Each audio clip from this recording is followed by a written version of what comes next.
Kenalin, aku Dina Salsabila. Aku Atika Dwi Rahma. Perkenalkan, nama saya Desi Fanurika Syarifati. Perkenalkan, nama saya Adinda Kartika Putri. Nama aku Nita Zawanuraini. Nama aku Nidia Zulfa. Aku boleh nanya beberapa pertanyaan nggak? Boleh. Boleh. Di sini ada yang pernah ngalamin semacam hal perasaan gak nyaman karena ngerasa ada yang beda sama yang lain nggak? Pernah sih. Pernah sih. Nah, Boleh nggak ceritain kayak gimana tuh perasaan gak nyamannya atau contohnya? Boleh, waktu itu kan aku lagi belajar.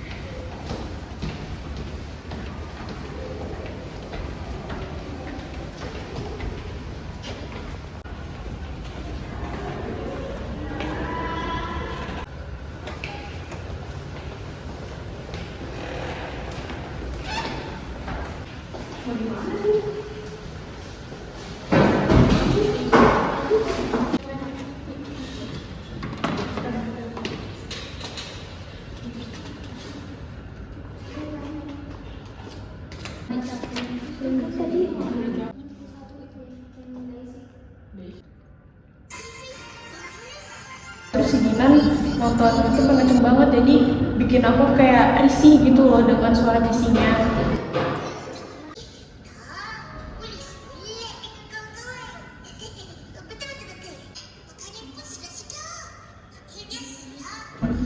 Padahal waktu itu kita juga belum ada dosen sih. Terus ruang kelas juga masih dalam keadaan sepi.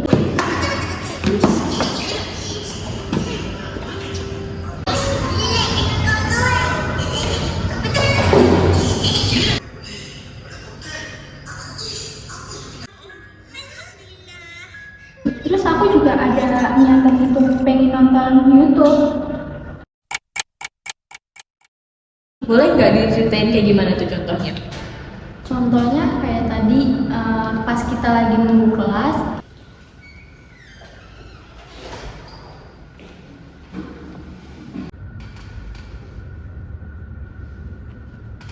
si Pani baru ngeluarin parfum sama tas yang baru dia beli. Padahal sebelum-sebelumnya dia bilang mau nabung.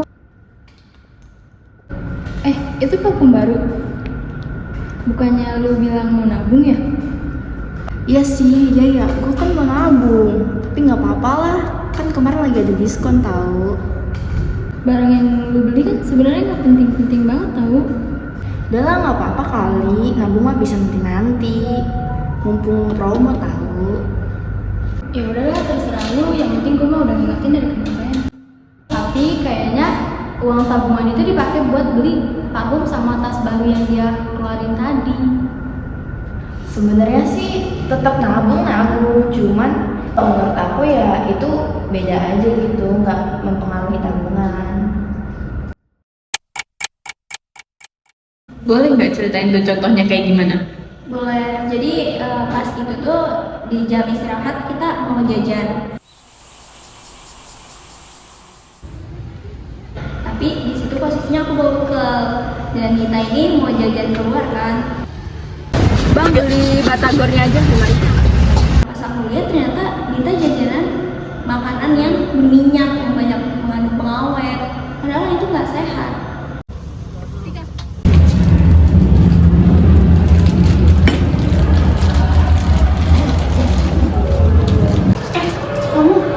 Kamu beli terus sih?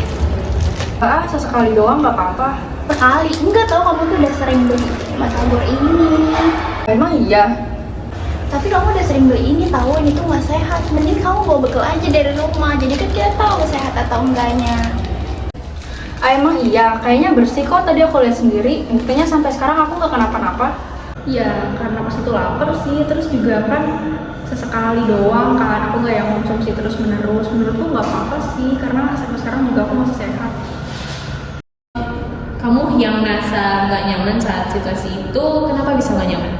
Sebenarnya bukan nggak nyaman sih, lebih ke si Fani kan udah lama cerita pengen nabung, tapi dia malah nggak konsisten. Dia malah pakai uang tabungan itu buat beli parfum sama tas baru itu.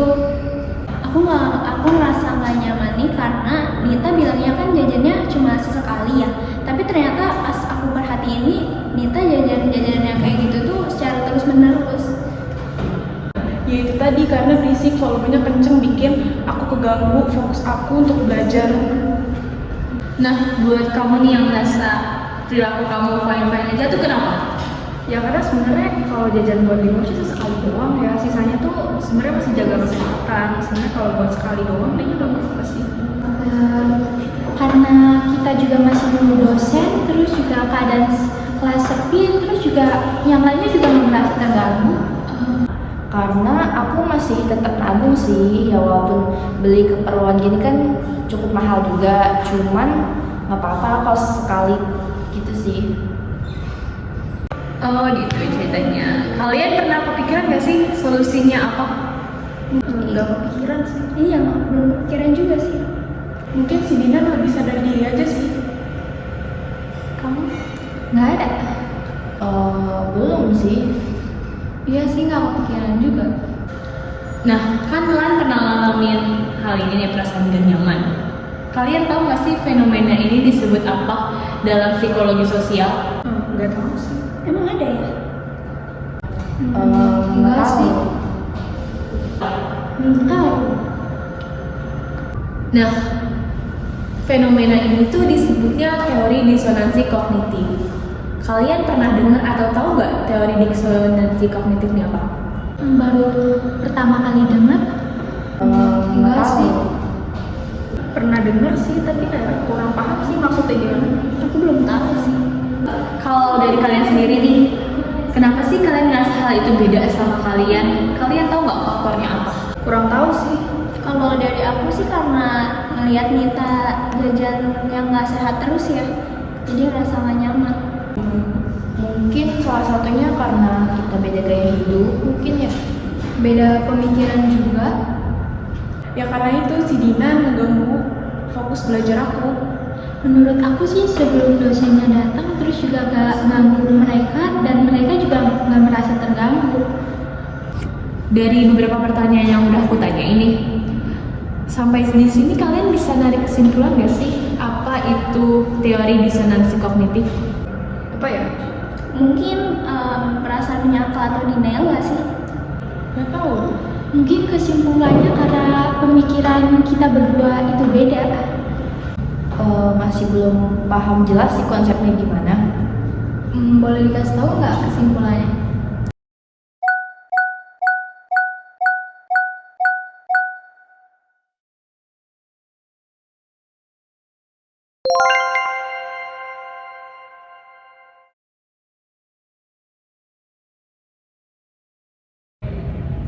Halo, aku Amanda Putri Fania. Di sini aku akan menjelaskan teori disonansi kognitif berdasarkan pertanyaan-pertanyaan yang udah aku tanyakan ke teman-teman aku. Teori disonansi kognitif di mana ketika seorang merasa tidak nyaman karena terjadi perbedaan antara belief and think antara individu dengan individu ataupun individu dengan kelompok. Ada beberapa solusi untuk mengatasi masalah disonansi kognitif ini. Seperti tadi contohnya pada Atika dan Dinan, yaitu merubah sikap. Seperti mungkin Dinan harus merubah sikapnya, yaitu menjadi lebih sadar akan sekitar untuk tidak mengganggu orang yang sedang belajar dengan cara menurunkan volume dari video yang ditontonnya. Yang kedua, merubah keyakinan seperti contohnya tadi Nita dengan Nidia. Nidia beranggapan jika Nita terus-terusan membeli makanan tidak sehat akan berdampak pada dirinya. On the other hand, menurut Nita, jika tidak terlalu sering mengonsumsi itu akan baik-baik saja. Padahal kita tidak tahu ke depannya akan seperti apa. Hal yang kita lakukan adalah memperkuat argumennya sendiri. Yang ketiga, menghindari konflik seperti tadi contohnya Fanny dengan Dinda. Dinda ini merasa bahwa Fanny terus-terus membuang-buang duit tabungannya untuk hal-hal yang tidak penting. Tapi menurut Fanny, sesekali nggak apa-apa. Hal itu membuat kedua pihak tidak nyaman, namun mereka tidak memperpanjang karena menghindari konflik yang akan terjadi, yaitu perselisihan pendapat. Dapat ditarik kesimpulan bahwa manusia cenderung merasa tidak nyaman saat terjadi perbedaan antara beliefs and think. Juga, teori ini bisa membantu kita untuk memahami manusia melalui perbedaan dan kesamaan antara individu dengan individu maupun individu dengan kelompok.